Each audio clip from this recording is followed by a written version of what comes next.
फलटणला 2 तास थांबून स्वाती आणि मुलांना घेऊन ताबडतोब फुरसुंगी गाठली, कारण आई आजारी आहे म्हटल्यावर मला कुठंच थांबू वाटत नव्हतं. मनात एक अनामिक भीती उठली होती. आईला काय झालंय काय नाही, भाऊजाईचं आणि आईचं अजिबात जमायचं नाही, आणि भावाची मुलं तर आईपेक्षा दुप्पट. आजीच्या वाऱ्याला उभी राहायची नाहीत. पण आपल्या पोराला वाईट वाटू नये म्हणून आई सगळं सहन करायची. जेव्हा जेव्हा फुरसुंगीला यायची तेव्हा तासभर का होईना भावाकडे जायची. त्याच्या समाधानासाठी 2 घास खायची, कपभर चहा प्यायची. हे सगळं करायची, आणि का करायची हे मला कळायचं. आणि कधीकधी भावनेच्या भरात मला सगळं बोलून जायची. वर इतकंही म्हणायची की आईची माया तुला कशी समजेल भरता. पण मला एक गोष्ट चांगली आठवतीये. जसे आम्ही भाऊ भाऊ वेगवेगळे राहायला लागलो, मुक्कामाला म्हणून आई दादा थोरल्या भावाकडेच राहिले असं मला काही आठवत नाही. आमच्यात कितीही वादविवाद होऊ देत, लयच राग आला तर बाडबिस्तरा उचलून नीट पंढरपूर गाठायची, पण थोरल्या भावाकडे राहिलेलं मला तरी आठवत नाही. कारण भावाशिवाय आईवर दुसऱ्या कोणाचंच प्रेम नव्हतं. कारण आमची आई खेडवळ, साधी राहणी, कणखर आणि स्पष्ट विचारायची. चुकलं तर जागेवर दाबायची. थोडीफार हेकट स्वभावाची. आई नारळासारखी, वरून कडक पण आतून स्वादिष्ट, चवदार आणि अमृतमयी गोडीची. पण ही गोडी चाखायला आधी वरचं कठीण कवच भेदायला पाहिजे ना. आमच्या आईचं माझ्यावर लहानपणापासून फार प्रेम. दादा मात्र माझा रागराग करायचा, माझ्यावर चिडचिड करायचा, मला हाणायचा, मारायचा, माझा तिरस्कार करायचा. असं का करायचा याचा उलगडा मला दादाच्या मरणापर्यंत समजलं नाही. मी जेवढा मार माझ्या दादाच्या हातचा खाल्ला त्याच्या 0.1% मार भावानी खाल्ला नसेल. पितृसुख माझ्या नशिबात नव्हतं बहुतेक. याच्या उलट अगदी आईचं फार प्रेम केलं आईने माझ्यावर. तिच्या हातात काय नसायचं, पण मायेचा हात डोक्यावरनं फिरला की सगळ्या कष्टांचं निवारण व्हायचं. माझ्याकरता आईने जितका त्रास घेतला तिची बरोबरी या जन्मात कुणाला जमणार नाही. याच आईनं परिस्थिती ओळखून हातानं तंबाखू मळून मला दिली आहे. लहानपणी 8वी-10वीला असताना दिवसभर जर मी नदीवर गंध लावायला गेलेलो असेन तर माझे पायसुद्धा दाबलेत हे मला आठवतंय. दुष्काळात खाण्यापिण्याचे वांदे असायचे. त्यावेळेला दिवसाला फक्त 8 भाकरी कशा तरी व्हायच्या. त्यातल्या दादाला सकाळ दुपार संध्याकाळ 4 भाकरी लागायच्या, कारण पैलवान गडी आणि दिवसभर काम करायला लागायचं. त्यामुळं दादाला कमी जेवण मिळालं तर काम होत नसायचं. राहिलेल्या 4 भाकरी 2 टाईम भागवायच्या. त्यातल्या 2 भावाला घालायच्या, कारण तो नेहमी आजारी. त्याला गोळ्या औषधांमुळे खायला घालायला लागायचं. राहिलेल्या 2 भाकरीत आई, मी आणि 2 लहान बहिणी. अशा वेळी मला आठवतंय कित्येक वेळेला आईने स्वतः उपाशी राहून मला भरवलंय. कारण मी लहानपणी अंगापिंगानं जाड. मला भूक लागायची, आवरायची नाही. कधी कधी चोरून रानातली काळी माती नाही तर चंद्रभागेच्या वाळूतले गोल मऊ दगड गिळायचो, मग बरं वाटायचं. पण त्या काळी आत्तासारखी संडास नसायची. मग मी माती दगड खाल्लेलं उघडं पाडायचं. त्यात काही मित्र विरोधक आईला सांगायचे. आई खवळून रागवून कधी कधी लय राग आला तर एखादा धपाटा मारून भागवायची, कारण तिला कळायचं माझी काय अडचण होती. जर का ते दादाला कळलं तर मग काही खैर नाही. इतका मारायचा का जनावराला मारताना सुद्धा माणूस विचार करेल. पण मला लय म्हणजे लय मारायचा. मनातला सगळा राग काढायचा. बरं, मला मारताना कोणाची सोडवायची ताकद नाही, कारण जो कोणी सोडवायला येईल त्याला पहिला हाणायचा. या सगळ्याला एकच अपवाद, आजी आजोबा. तेच फक्त या संकटातनं मला वाचवायचे. माझ्याकरता आईने लय वेळा मार खाल्लेला आठवतोय, पण माझ्यासाठी स्वखुशीनं दुःखाला सामोरी जायची. माझ्या आईने माझ्याकरता काय काय सहन केलं हे सांगता येणं फार कठीण आहे. माझं माझ्या आईवर तेवढंच प्रेम होतं हे काय सांगायला पाहिजे का? कधीही रात्री अपरात्री आईसाठी धावत पळत जायचो. लहानपणी आईला कमी त्रास व्हावा म्हणून आईच्या डोक्यावरचा भार स्वतःच्या डोक्यावर घ्यायचो. सरपण आणायला 3-4 मैल जायला लागायचं. पण उन्हात अनात बिगर चपला, डोक्यावर काही नाही, आणि मैल मैल पाणीसुद्धा प्यायला मिळायचं नाही. तरी पण आईला बरं वाटावं, तिला थोडंफार समाधान मिळावं, तिच्या चेहऱ्यावर समाधान दिसावं म्हणून सरपणाच्या मोळ्या 2-2 मैल मान दुखस्तवर आणायचो. नदीवर शेण गोळा करायला जायचो. भर दुपारी वाळू पायाला चाटा भाजायची, पण चेहऱ्यावर दुःख न आणता म्हशीमागं शेणासाठी पाळायचो. हेतू एकच, आईला बरं वाटावं. 2 दिवसाच्या शिळ्या भाकरी पण आईबरोबर खाताना पंचपाक्वान्नापेक्षा चविष्ट वाटायच्या. कारण त्या खाताना आई समोर असायची. जेवढं सुख आणि प्रेम मला आईचं मिळालं, तेवढं आमच्या घरात कोणालाच मिळालं नाही. आमचा भाऊ दादाकडं दुकानात पळायचा, कारण दादा त्याला समोरच्या गवळ्याच्या हॉटेलात नाश्ता चारायचा. त्यामुळं भावाला दुकानाची गोडी लागलेली, त्याचा जास्त फायदा मलाच झाला. अशा अनेक गोष्टी, कहाण्या सांगण्यासारख्या आहेत. या सगळ्याचं फलित झालं काय, तर मी पैशापेक्षा माणुसकी जपायला शिकलो. कारण माझा गुरु माझी आई. पण भाऊ पैशाच्या मागं लागला आणि माणसं विसरला. त्याला फक्त बायको, मुलं आणि सासूरवाडी एवढंच दिसायचं. वरवर दाखवायचं आईवडिलांवर प्रेम असल्यासारखं, पण घरात त्याचं काही चालायचं नाही. त्यामुळं खोल्या दिल्यानं आईवडिलांचा स्वीकार त्याला कधी करताच आला नाही. या सगळ्या कारणांमुळं फलटणमध्ये सासूरवाडीत माझा दम निघत नव्हता, कारण 2 दिवसापूर्वी भाऊ आईला घेऊन पुण्याला आलेला आणि मी ट्रिपला गेलेलो. दुकानात अमोल आणखीन एक कोणतरी होतं, पण घरी करणारं कोणी नव्हतं. त्यामुळं आईला मुक्कामाला भावाकडं राहण्याशिवाय गत्यंतर नव्हतं. भाऊ घरी किती वेळ असणार? सकाळी 11-12पर्यंत. त्यानंतर आई एकटी पडणार हे मला माहिती होतं आणि आईची सेवा फक्त भाऊच करू शकत होता. याच काळजीने मला जागा उचलून टाकत होती. मला कधी एकदा फुरसुंगीला येतोय असं झालं होतं. पण होतं काय, अशा वेळेला वेळ पटकन जात नाही, अडचणी वाढत राहतात. तरीही प्रत्येक अडचणीवर मात करत, घाई गडबडीनं धावपळ करत फुरसुंगी गाठली एकदाची. पहिल्यांदा दुकानावर आलो. चौकशी करता समजलं की 2 दिवसापूर्वीच आईला इकडं आणलं आणि दवाखान्यात दाखवलंय म्हणून. बाकी काहीच माहीत नव्हती. बायको पोरानं घरी पोचवलं आणि मग आईला भेटावं असा विचार करून सगळे घरी आलो. बघतोय तो काय, आई तिथंच अंगणात झाडाच्या थोडीशी सावलीत होती, तिथंच झोपली होती. मला तर काय कळेना. पटकन आईला घरात नेलं, हातपाय धुवून फ्रेश व्हायला सांगितलं. आम्ही बी फ्रेश झालो. जाताना दूध पिशवी, पोहे घेतले होते. स्वातीला पोहे करायला लावले, चहा घेतला. मग जरा बरं वाटलं. आईच्या पण तोंडावर राया आली. आल्या आल्या पाहिलं तेव्हा एखाद्या भिकाऱ्यासारखी आईची अवस्था झालेली दिसली. मनात गलबलूनच आलं. दाटून आलेला गाईवर तसाच मनात दाबला. आईचे सुद्धा डोळे भरून आले होते. काही वेळ आम्हा दोघांना एकमेकांशी काय बोलावं कळतच नव्हतं. फक्त भरल्या नजरेनं आम्ही दोघं एकमेकांकडे बघत होतो.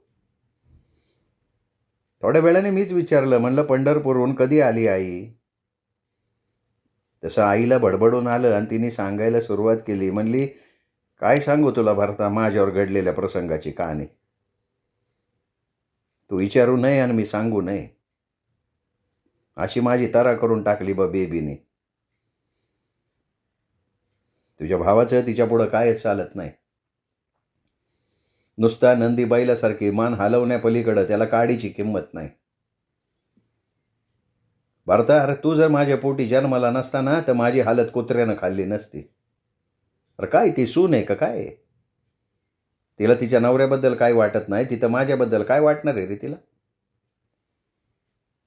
2 दिवसापूर्वी तुझ्या दादानं लक्षाला फोन केला, मी लय आजारी आहे, तिथल्या डॉक्टरचा गुण येत नाही, तवा लगोलग पंढरपूरला ये.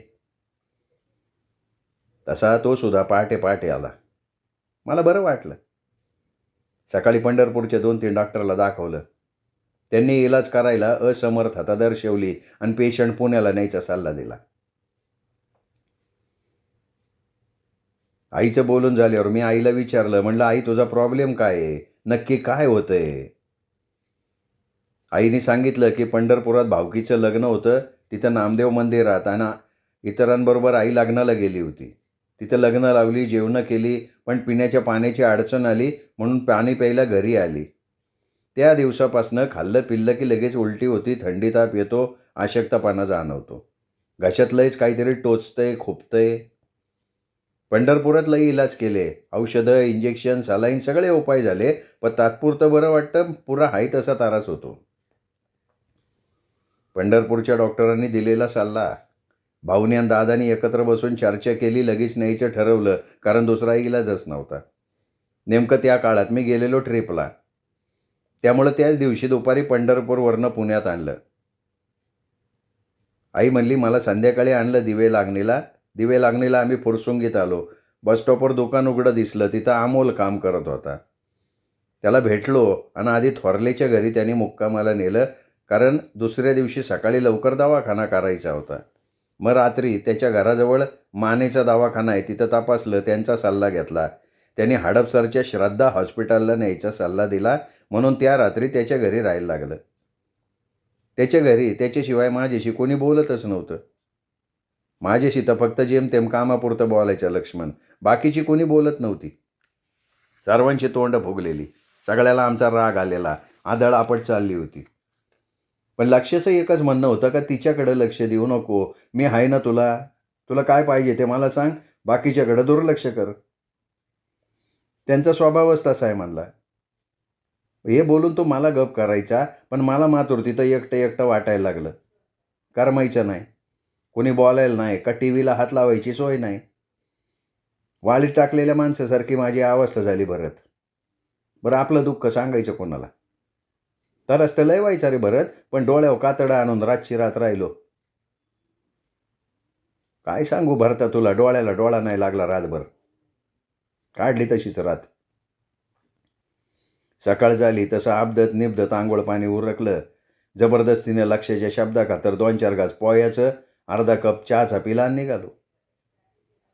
बाहेर 9:30-10च्या टायमाला डॉक्टर आला. त्याच्याकडनं तपासून घेतलं. तवा खुलासा झाला की घाश्यात अन्ननलिकेत भुईमुगाचा शेंगदाणा अडकून बसलाय आणि बरेच दिवस झाल्यामुळं तो कुजलाय. तो काढावा लागल. त्याकरता म्हणले उद्याच्या दिवस जाऊ द्या, परवा सकाळी घेऊन या. आणि मग तात्पुरत्या स्वरूपात इंजेक्शन दिलं.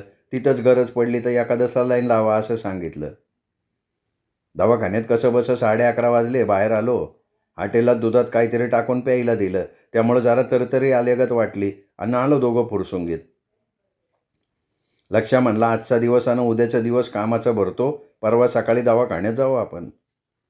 मला पण काय बोलता येईना. बरं म्हणण्याशिवाय माझ्याकडं पर्याय नव्हता. दुपारी 2-2:30ला तो गेला ड्युटीवर. तो होता तवर तो अधूनमधून माझ्याशी बोलायचा, पण आता मी पडली एकटी. ना माझ्याशी कोणी बोलतंय ना कोणी बघतंय माझ्याकडं. एकटीच बाल्कनीच्या कोपऱ्यात कुत्र्याच्या पिल्यागत पडून राहिली. रात्री कधी 12-12:30ला लक्ष आला कामावरनं. जेवला का नाही काय माहिती. मला 1-2 हाका मारल्या. विचारलं, बरं आहे का? मी पण बरं म्हणले. मला जेवायचं का म्हणलं. मी नको म्हणलं. तशीच पडून राहिली. दिवसभर इंजेक्शनमुळं बरं वाटलं, पण पहाटे त्रास व्हायला लागला. केला सहन तसाच. म्हणलं आता सकाळ होईन. इकडं तिकडं केल्यावर बरं वाटन. सकाळी आंघोळ पाणी उरकलं. लक्ष कुठं बाहेर गेला होता. काहीतरी पैशा पाण्याचा बघायला गेला असेल. जाताना घरात सांगून गेला असेल. आईला चहा नाश्ता दे असं बी सांगितलं असेल. माझी आंघोळ उरकली कशी बशी. हातानं केसाची सारव केली. कुकू नव्हतं. कुठून तरी आणलं, ते लावलं. तवर तर नाश्ता आणला. मला त्रास होत होता म्हणून नाश्ता नको, अर्धा कप चहा आण म्हणलं. त्यावर भांडायला झाली सुरुवात. म्हणायला लागली, जगा यागळा तुमचा आजार आहे. काय नाटकं चालल्यात मायली अकराची. आम्हाला झालंय जड, त्यात यांची भर. आता केलंय तर गप गुमान खा की, का उगा नाटकं करताय. तुमच्यामुळं आमच्यात भांडणं होत्यात, गप गुमान खावा ते. आता त्यांच्यात भांडणं नको म्हणून गपचूप डोळे झाकले. 2-3 घास उपिटाचे खाल्ले जबरदस्तीनं, पण नरडेतनं खाली तरी उतरतात का. उलटी आल्यागत वाटली. तिथं जवळ कचऱ्याची टोपली होती, तिथंच झाली उलटी. उगं 2 घास तोंडात फिरत होतं. उठायला येईना. अंगात तारण नाही. मग बसल्या जागेवर केराची टोपलीकडं सरकली. घास थुकला आणि काय सांगू भरता तुला, त्या बायानं 1,00,000% शिव्या द्यायला सुरुवात केली. कानाला ऐकवं माझ्या, तशीच बसून राहिली. मला म्हणली, काय पायात रगत पिती भरली का. तिथंच घाण केली ती कोणी साफ करायची आता. म्हणली, अशी कशी तुम्ही बेकारचोट माणसं, वागण्याचा धरबन नाही तुम्हाला. म्हणली, आमच्या 4 माणसं चांगली येतात, त्यांना काय वाटेल. नवरा पण बिनअकलचा, त्यामुळे ही व्याधी हिथं आली. मला तर कंटाळा आला म्हणली. तिच्याबरोबर तिची थोरली पोरगी बडबड करायला लागली. मी नुसतं म्हणलं, अगं बेबी का उगं भांडण काढली, भरल्या गावावरनं आला का तिकडं जाणार आहे मी. आजचा दिवस गेला का उद्या जायचंच आहे भारत्याकडं. काय वाटलं तिला काय माहिती. तिला वाटलं मला उलटीच होती. तसं मला बाथरूममध्ये लिहिलं, बाहेरनं कडी लावून टाकली. भारत्या अर्धा तासभर आतच होती मी. तेवढ्यात बाहेर कोणीतरी पाहुणं आलेगत वाटलं. त्यांच्यापुढं तमाशा नको म्हणून गप बसून राहिली. ते गेल्यावर दार उघडलं. मी गपचूप बाहेर आली. पण बाईची बडबड चालूच. त्यात पोरगी फोडणी टाकायला. मलाच दम भरला. म्हणली पोराला एकाचं 2 करून सांगाल तर पोराला संसारातनं उठवीन. मला भीती वाटायला लागली. काय करावं कळेना बरं. मी तिला हात जोडलं. म्हणलं मी काय सांगत नाही, पण घरात भांडणं न गं. भारत्या घरात नसला तरी तिथं राहते मी. तुला माझा तारास न गं बाया. इतकं सगळं रामायण घडलं. माझ्या तर अंगातनं वारच गेल्यागत झालं. काय करावं, लक्षाला कसं समजवावं, मनात सगळा गोंधळ चाललेला. या सगळ्या गोंधळात मनातल्या मनात काय करायचं, कसं वागायचं ठरवलं. चेहऱ्यावर उसणं अवसान आणलं. तो यायच्या आधी काही गोष्टी म्हणत मनातल्या मनात ठरवल्या. म्हणलं आपल्यामुळं त्यांच्या संसारात वादविवाद न गं. आपण आपलं गोडी गुलाबीनं त्याच्या सल्ल्यानं आणि मनानं ठरवावं. त्यालाच सांगावं, इथं जिना चढवून उतरून पायाला गोळं येतात. तू कामाला जाताना मला बस स्टॉपवर भारताच्या दुकानावर अमोल आहे ना, त्याच्याकडं सोड. तिथं माझं मन बिरमल, मला करमल पण. आणि मग उद्या सकाळी आपण दोघं मिळून जाऊ दवाखान्यात. मला आपला अमोलजवळ सोड असं म्हणावं. असं ठरवून बसलो. तासाभरात आला लक्ष्मण बाहेरनं. आले आले माझी चौकशी केली. विचारलं, केला का नाश्ता, घेतला का चहा, आता बरं वाटतंय का, उलटी झाल्यासारखं वाटतंय का, बरंच काय बाई विचारत होता. मी पण वरवर हा हा हा म्हणलं. तेवढ्यापुरता हसरा चेहरा केला. लय मनात आलतं की जे घडलं ते त्याला सांगावं म्हणून. ही बाई संसाराचं वाटोळं करल. जशी बोलली तशी पोराला संसारातनं उठवल ती. लय खुंची स्वभावाची वाटली मला. स्वतः जगायची नाही, दुसऱ्याला जगू द्यायची नाही. त्यात याला 2-3 पोरं. त्याचा संसार उघड्यावर पडायला नको. घरात भांडणं नको ती, म्हणून सगळं पोटातलं पोटात ठेवलं. वाटावर येऊ दिलं नाही. 4 शब्द गोड बोलले. मला काय वाटतंय ते लक्ष्मणला बोलले. त्यांनी पण थोडा वेळ विचार केला आणि म्हणला, बरं ठीक आहे, आपण 2-2 घास खाऊ. मी तुला अमोलजवळ सोडतो. आज उद्या भारतीय येण्याची शक्यता आहे. तवर काढ कसं तरी, मग बघू पुढचं पुढं. अहो एवढी कहाणी आईच्या तोंडून ऐकली आणि मला दमच निघाला. काय करावं कळना. माझं मन सैरभैर झालं. मी डोळेच फिरवायला लागलो. काहीतरी बडबडायला लागलो. असं वाटलं पळत जावं आणि वरनंच दोघी मायलेकीला खाली फेकून द्यावं. पण मला स्वातीने समजावून सांगितलं. म्हणलं ओढ बी आपलं आणि दात बी आपलं. जे झालंय ते मनात ठेवा. याची सध्या कुठंच वाच्यता करू नका. कारण तुमच्या आईच्या आणि थोरल्याच्या प्रेमात वितुष्ट निर्माण होईल. आज आईंच्या आजारावर इलाजाची गरज आहे. जे झालं ते बदलता येणार नाही. तेच उगाळत बसून उपयोग नाही. तुम्ही शांत राहा. या अडचणीतनं मोकळं व्हा. झाल्या गोष्टीचा सोक्ष मोक्ष लावायला आविष्य पडलंय. आता जुने भांडणं उकरून न काढता आईच्या आजारावर लक्ष केंद्रित करा. तुम्ही दोघं एक व्हा. आईला बरं करा आधी. आईने तिला सांगितलं. मग भावानं दुपारच्या वेळेला त्याला बस स्टॉपवर अमोलजवळ आईला सोडलं आणि गेला हडपसरला ड्युटीला.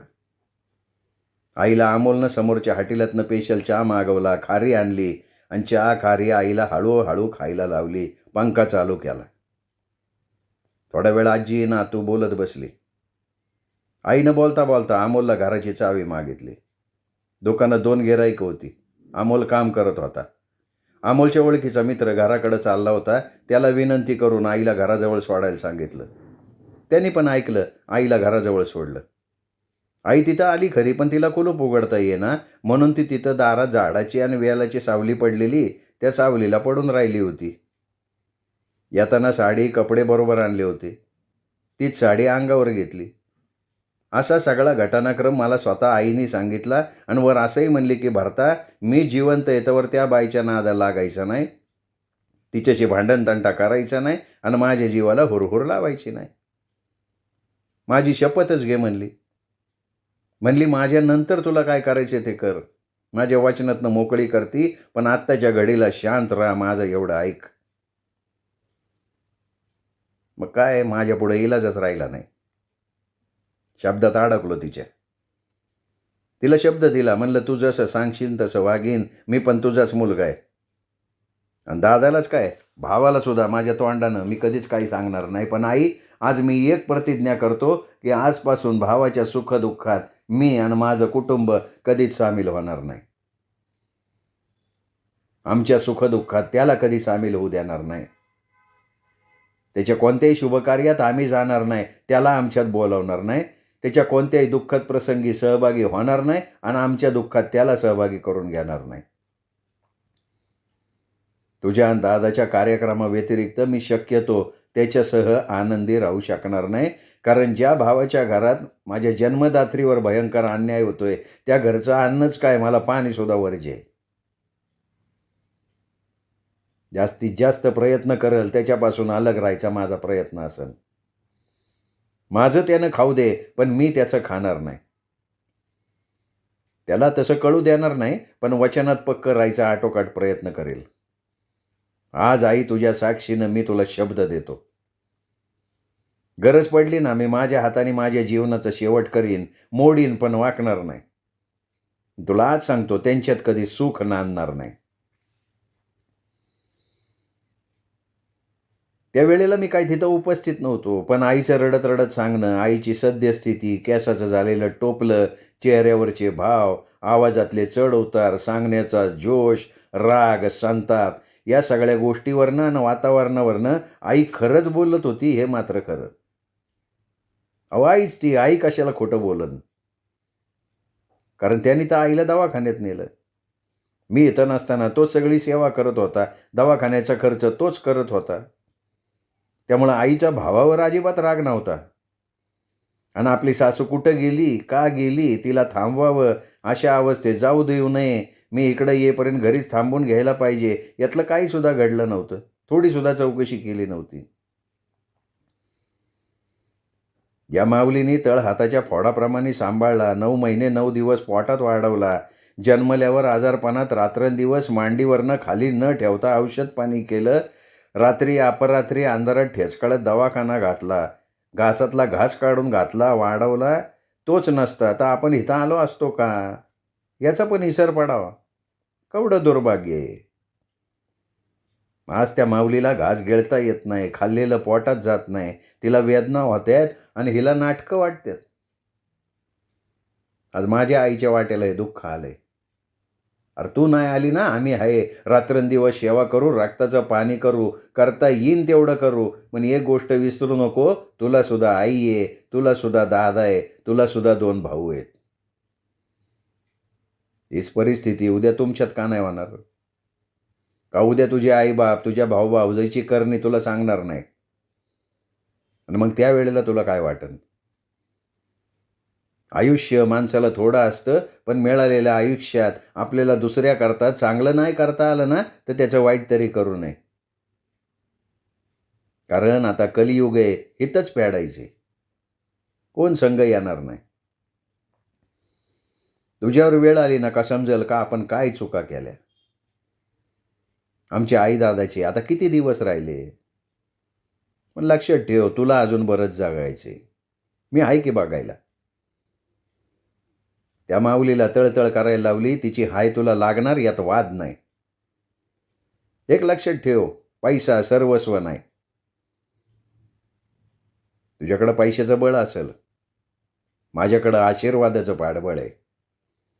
आणि पैशाने सगळं मिळत नाही. आयुष्यात सुखी राहण्याकरता पैशापेक्षा समाधानी वृत्ती गरजेची आहे. आज आम्ही भले गरीब असू, कधीतरी हे पण दिवस जातील. उकरड्याचे पांग फेडत्यात, आम्ही तर चालती बोलती माणसे. माझ्या आईचं वाक्य आज मी तुला वापरतो. झाला प्रकार, कान आड टाकायचं आणि पुढं चालायचं ठरवलं. काय एक एक माणसं निर्लज्ज असतात. झाल्या गोष्टीची तमा न बाळगता बाया बिंदास खातपेत हिंडत होती. आम्ही सगळी आईच्या दुखण्यानं खचलो होतो, घाबरलो होतो, पण हिला त्याचं काही सोयर सुतक नव्हतं. आम्ही सुद्धा तिला आमच्यातनं काढून टाकली, पुढच्या कामाला लागलो. तो दिवस मी दुकानात न जाता आईच्या जवळ राहिलो. अमोलला परिस्थिती समजून सांगितली, त्यांनी पण समजून घेतलं. घरात खेळकर वातावरण तयार केलं. आमची तिन्ही पोरं, स्वाती, आई सगळे मजेत राहायचं ठरवलं. हसत खेळत मुलांनी पण वातावरणात रंग भरले. टेपच्या गाण्यावर मुलांना नाचायला लावलं, चेष्टामस्करी केली, पोरींनी येडेवाकडे नाच केले, आईला हस्त केलं. जेवायला बनवलं, आईला सांगितलं तुला जमल तेवढं जेव, थोडं थोडं खात राहा, कारण त्याच्याशिवाय तुला ताकद नाही येणार. आईला फार अशक्तपणा जाणवत होता. आधीच वाळकी शरीर यष्टी, त्यात आजार, त्यामुळं पार हाडाचा सापळा झालता. तरी पण आम्ही सगळे एकत्र आलो आणि तिच्या राहणीमानात आणि वागण्यात फरक जाणवायला लागला. आमच्यामुळं 80% आजार कमी झाल्यासारखं वाटायला लागलं. त्या दिवशी रात्री समाधानी मनानं शांत झोप लागली. मी पण रात्री तासातासाने बघायचो आई नीट झोपली का नाही. सकाळी पार 7 वाजता उठली आई. मी रात्रीच स्वातीला नीट समजून सांगितलं. त्याप्रमाणे रात्री डोक्याला तेल घालून चोळलं होतं. सकाळी 2 बादल्या गरम पाणी केलं, चांगलं शॅम्पू लावून नाहूमाको घातलं. डोक्याला भरपूर तेल लावलं, केस इंचरले, स्वच्छ साडी नेसून कुंकू लावून फ्रेश आई तयार झाली. आईला विचारलं, नाश्त्याकरता खारी टोस्ट आणले, 2 कप दुधातला चहा बनवला. चहा खारी आवडल आणि पचल तेवढी तिच्या मानानं पोरांबरोबर हसत खेळत खाल्ली तिने आणि बसली पोरं घेऊन बाहेरच्या अंगणात. 9-9:30ला आला थोरला भाऊ. त्याच्याबरोबर दवाखान्यात गेली. मला त्याचा लय राग आला होता, म्हणून मी नाही बरोबर गेलो. मी दुकानातच थांबलो. त्या दिवसापासून माझा भावावर राग वाढला, कारण स्वतःची बायको ताब्यात ठेवता येत नसेल तर काय कामाचा असला भाऊ, असं वाटायला लागलं. दुपारपर्यंत आईच्या नारड्यातनं अलगदपणे शेंगदाणा बाहेर काढला. 8 दिवस आतच होता शेंगदाणा, लय कुजला होता. लग्नात मसाले भात खाल्लेला आणि घास बसला गुंतून, त्यात शेंगदाणा होता, त्यात प्यायला पाणी नाही. बाकीचा भात गेला, पण शेंगदाणा आडवा झाला ना आतच फुगला, त्यामुळं सगळं घडलं होतं. माणसाच्या नशिबाची जडणघडण देवानं कशी केली असेल ते फक्त देवच जाणो. म्हणून तर म्हण पडली ना, दैव जाणिले कुणी. या म्हणीचा उलगडा लवकर होणार होता. शुक्रवारी आईला दवाखान्यातनं आणलं. आता आईला बरं वाटायला लागलं होतं. खात पीत होती, खाल्लेलं पचत होतं, उलटी होणं बंद झालं. आईच्या तोंडावर टवटवी आलती. पण आई म्हणायची घशात काहीतरी टोचल्यासारखं, घासल्यासारखं, खवखवल्यासारखं होतंय. आम्ही म्हणलं 4-8 दिवस नारड्यात शेंगदाणा अडकला होता, आत्ताशी निघालाय, त्यामुळे थोडाफार भास होत असन. 2 दिवस केलं दुर्लक्ष. पण शनिवारी रात्री जरा जास्त त्रास वाटायला लागला, म्हणून आईला घेऊन हडपसरला गेलो. तिथं डेपोत चौकशी केली तर तिथंच भाऊ भेटला, त्याला सांगितली परिस्थिती. त्याने साहेबाकडनं सुट्टी घेतली. आम्ही तिघं परत श्रद्धा हॉस्पिटलला आलो. योगायोगानं डॉक्टर तिथंच होते, गर्दी फारशी नव्हती. त्या दुसऱ्या दिवशी सुट्टी असल्यामुळं डॉक्टर जरा जास्त वेळ थांबवतात, त्याचा फायदा आम्हाला झाला. डॉक्टरनी परत तपासलं, परत नारड्यातनं काही कण शेंगदाण्याची टरफल अन्ननलिकेला चिकटलेली होती ती काढली, परत व्यवस्थित तपासलं आणि भावाबरोबर काहीतरी गंभीर चेहरा करून बोलत असताना काचेतनं दिसत होतं. आई मी तिथंच होतो, पण बाहेर बसलो होतो कोचावर. डॉक्टरबरोबर भावाने काय गुप्त खलबतं केली काय समजलं नाही, पण तिथून बाहेर आल्यापासून भाऊ आईची फार काळजी घेताना दिसत होता. आम्ही तिघं तिथंच बाहेरच्या बाजूला हॉटेलात गेलो. आईला मसाला डोसा फार आवडायचा. कधीही आम्ही संकट असलो की डोसा हमखास खाणार. पंढरपूर असू दे, पुणे असू दे, नाही तर बाहेर कुठं गेलो असू दे, ती डोसा खाणार म्हणजे खाणार. फार आवडीचा पदार्थ तिच्या. त्यामुळं आत्तासुद्धा डोसाची ऑर्डर दिली. आईबरोबर आम्ही पण मागवला. खाता खाता विचारलं काय म्हणले डॉक्टर, तर भाऊ म्हणला काय नाही, अन्ननलिकेत काही कण आणि टरफल निघालं, ते काढलं, आता बरं वाटेल. त्यामुळे तर लगेच तुम्हाला खायला घेऊन आलो. म्हणजे काय त्रास वाटतोय का कमी झालं आहे ते बघायचे. त्याच्या बोलण्यात मला चालबाजी वाटली, पण आईसमोर नको विषय म्हणून गप झालो. म्हणलं असेल काहीतरी किरकोळ, सांगाल उद्या. विषय संपवला. अपेक्षेपेक्षा कमी वेळेत म्हणजे अर्ध्या पाऊण तासात सगळं आटपलं, म्हणून भाऊने आम्हाला बसमध्ये बसवलं. तो परत गेला ड्युटीवर. आई आणि मी फुरसुंगीला आलो. येताना विचारलं तर म्हणली, आता बरं वाटतंय, दुखत नाही, खुपत नाही, तरतरी आली, त्यामुळं चालवणं पण होतंय, आता काय काळजीचं कारण नाही. शनिवारचा दिवस असाच गेला. दुसऱ्या दिवशी रविवार, कामाचा दिवस. आठवड्यातनं एक दिवस कामाचा. त्यामुळे त्या दिवशी दुकानात काम करण्याशिवाय दुसरं काही करायचं नाही असं आम्ही ठरवतच असतो. रविवारी सकाळी 10-11च्या दरम्यान भाऊ आला. मला वाटलं आला असेल असंच. काय आताशी त्याच्याबद्दल माझ्या मनात द्वेषाची भावना निर्माण झालेली, त्यामुळं कामाव्यतिरिक्त जास्त बोलत नसायचो. मला कळलं का सकाळी आमच्या घरी जाऊन तो आईची गाठभेट घेऊन आलाय. आईला चहाबरोबर खायला खारी नेलती. तो पण चहा पाणी घेऊन आलता. मला कळलं ना एवढा प्रेमाचा पुळका याला का आला. घरात बायको मारायला अंगावर धावती आणि हा मात्र लय प्रेमाचा जोर धावतोय. दुकानात 4 गिराईकं होती. मी अमोल काम करत होतो. आमचा मेव्हणा पण आलता दुकानात मदतीला काही दिवस. पण स्वातीला फलटणला पाठवणं, तो सूत गेलता, तो परत आलाच नव्हता. फक्त येतो येतो म्हणत होता. मी पण दुर्लक्ष केलं. त्यामुळं अमोल आणि मी दोघंच काम करायचो. थोडीफार कामाची धावपळ गडबड व्हायची, पण इलाज नसायचा. राहायचो रेटून तसंच. आजसुद्धा अशीच कामाची घाई चालली होती. दुपारून गर्दी थोडी कमी व्हायची. तशी आज पण 12:30-1ला गर्दी कमी झाली. तसं भाऊ मला म्हणला, भरता मला तुझ्याशी थोडं बोलायचं आहे. खडकेश्वराच्या मंदिरात जाऊ, चल तिथं बोलू, चल थोडा वेळ. मी पण थोडा मोकळा झालो होतो. मला वाटलं पैशा पाण्याचा काहीतरी असेल नेहमीप्रमाणे. आमच्यात कायमच काही ना काहीतरी कटकट असायची. त्या 2-4 दिवस दवाखान्याचा बराच खर्च झाला होता. मला वाटलं त्यातलंच काहीतरी बोलायचं असेल. माझ्या कपाळावर उठल्या आठ्या. कारण आत्ता कुठनं ट्रिपवरनं आलो होतो. जवळचा पैसा सगळा खर्च झाला होता. अमोलनं थोडेफार जमा केले होते, ते घर खर्चात आणि दुकानाच्या सामानासाठी खर्च केले. त्यामुळं माझा खिस्सा हलका. त्यात याचं नेहमीप्रमाणे रामायण ऐकायला लागणार होतं आणि आईचं म्हणणं होतं, उद्या सोमवार सुट्टी असते दुकानाला, म्हणून आपण सगळेजण सहकुटुंब कुठंतरी ट्रिपला जाऊ. त्या गोष्टीचा डोक्यात विचार चालला होता. आत्ता आई आजारातनं उठलेली आणि तिने स्वतःच्या तोंडाने इच्छा बोलून दाखवली होती. नाही म्हणता येईना. आम्ही एखादी मित्राची रिक्षा करायचो. भुलेश्वर, नारायणपूर, बनेश्वर, रामदारा, कानिफनाथ 1 दिवसाची सहल काढायचो. त्यातला आनंद आईला माहिती होता. म्हणून जायची तयारी करत होतो. तेवढ्यात मध्येच काय गोळ घालतोय हा विचार करत भावाच्या मागं खडकेश्वराच्या मंदिराच्या वाट्यावर बसायला आलो. श्रोते हो, भरतायन कादंबरीचा आजचा हा भाग इथेच संपला. आजच्या भागाचा प्रश्न, भावाने आईला जो त्रास दिला तो ऐकून भरतनं आईसमोर कोणती प्रतिज्ञा केली. प्रश्न पुन्हा एकदा. भरत माने सरांच्या भावाने त्यांच्या आईला जो त्रास दिला तो सगळा त्रास ऐकून भरत मानेंनी आईसमोर कोणती प्रतिज्ञा केली. श्रोते हो, लगेच कमेंटमध्ये जा.